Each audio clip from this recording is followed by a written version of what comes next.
This is one in a series of videos that explores the 6 essential components of Colorado's multi-tiered system of supports, or MTSS.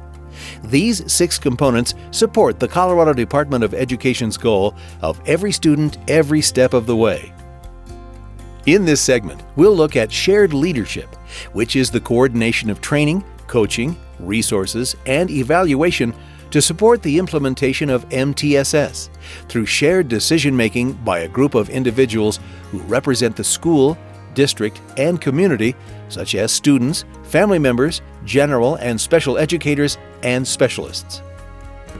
Leadership is defined, at least from my perspective, around being distributed leadership. So yeah, there's a principal, and that principal is the leader, but that leader also distributes leadership functions around the school, either at the leadership team level, the department chair, the grade level team.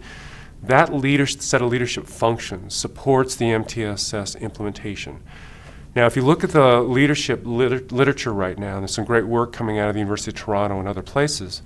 If you look at leadership, the 3 places where they have the most effect on maximizing student outcomes, it's about school-wide culture for one area, the second one is teacher quality, and the third one is classroom culture or climate. Those are the 3 domains that leadership has the biggest influence on student outcomes. And so leadership, that distributed leadership that I just mentioned, really has to focus on those 3 domains because that's where we have the biggest possibility of influence on kid outcomes. So how well are the teachers prepared to implement the best evidence-based practice? How comfortable and safe and warm is the classroom environment in which that teacher works? And how supportive is the larger school climate in supporting all kids and staff as they move around the school environment, meaning the hallways, the cafeteria, the assemblies, the parking lot, and the buses, and so forth. It's very important to focus on a system that is not person-dependent, but dependent on the organization, a successful organization to keep it moving forward. We are working in school districts where principals change every year, where superintendents change every few years. Change is a constant, and what we're finding is if you are relying on individuals to lead or to cheerlead or to bring this work forward, when those individuals leave, it's a struggle. It pushes us back in time for the work to be done. So about 15 years ago, I talked with a mentor principal that I had at the time, and I asked him what he attributed his success as a leader to. And he said, Ted, it's really simple. I give power away. And ever since then, I've always looked for ways to empower those that are around me, whether they be teachers, parents, kids involved in their own learning. I think the more of that you give away, the more sense of control over their destiny kids, parents, teachers all have. And I think that's something that we can all aspire to, and something that I think that we can all do better at the same time. The district leadership team plays such a crucial role moving forward. When we look at if you want to bring anything to scale, you really need to do it at a district level. We suggest that the school building is the unit of implementation, but the unit of support really comes from the district. So with a district leadership team, what you are looking at is not only are the students making adequate gains academically, is it safe? Are there safe environments for the students to be successful? Are teachers implementing the practices in the manner that they should be? And then are we providing proper supports? So at a district, we are looking at each of those items, and then it is the work of the district team to really say if we're not getting the outcomes we want, if we're not getting student outcomes, what do we need to do to change that? If we're not getting teachers to implement the practices well, what can we do to really support those teachers so they're more effective? We suggest that the district teams, and another important consideration for that team is to communicate with the administrative function, the superintendent, assistant superintendent. So if you look at a district team as being responsible for the implementation supports, we look at the superintendent, assistant superintendent responsible for helping to make a vision for this work, set the vision for the work, making sure that there's adequate resources allocated. Now, we break that function into two parts where an implementation team and the superintendent cabinet level may be different entities working. And so if that's the case, you need a proper communication forum between the two groups.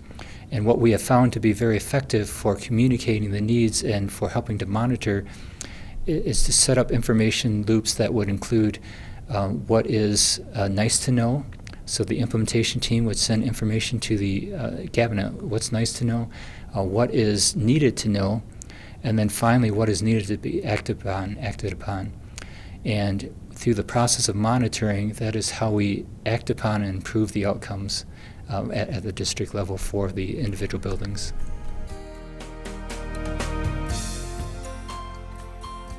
For us, it's been a shift over time. We were in a system where it was very much the game board to special education or ELL or some sort of at-risk kind of situation for kids. And we really struggled with that model for many years. We were all very frustrated with it until we brought in some new thinking, a paradigm shift around this is really a game board to success. And what do we do to get all of our kids to, on that game board to success, not on that game board to testing for this program or that program to meet their needs.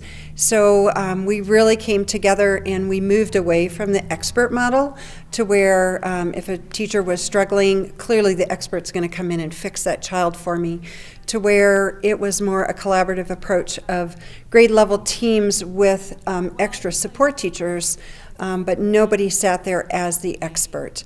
And collectively, that became our shared vision and really digging into those deep problem-solving issues for groups of kids, looking at trends, or also looking at individual kids that might not have met those trends. So ours was really a paradigm shift over time.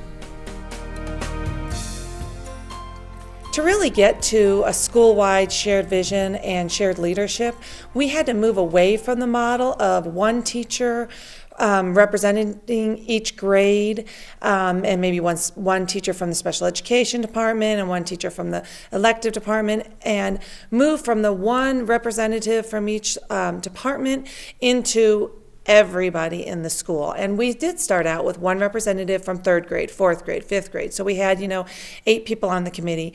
But what we found was then we had the buy-in from those people, but we still had 2/3 of a school that really didn't even fully understand RTI and certainly didn't understand the need to embrace all children and to support all children. So we moved from one representative from each grade and each specialty area into every single person in our school is on the RTI committee. We did get rid of all other committees. We do not have instructional leadership team anymore. We don't have building leadership team.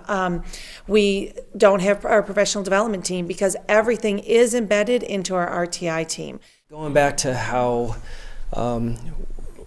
we were looking at our population of students and what the needs were, I also was really curious about the staff because I had some teachers that were new, a couple years. I had 20-year veterans, 28-year veterans, that kind of thing.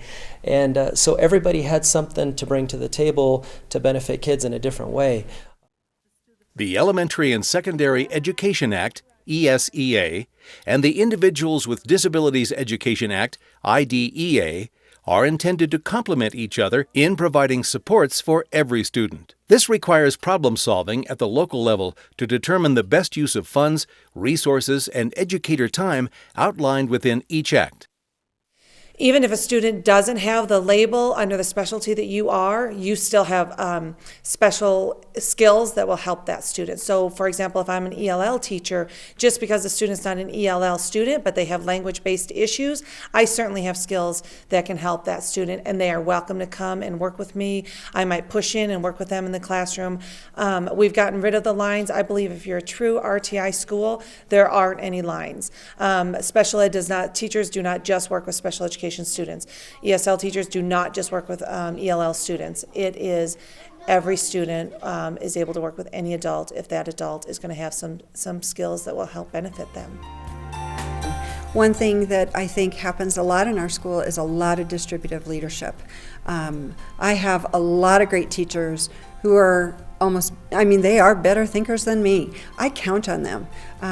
We were sitting in a meeting the other day where they've gone out and done some ed effectiveness training outside of our building, and the piece that they came back with that I think really I've seen in our school and I see growing is that ownership the teachers are taking. They're owning that piece. They're owning the UIP, they're owning the READ Act, they're owning the ed effectiveness piece, because it links so much to that instruction piece that they do every day to help kids show success in their classrooms.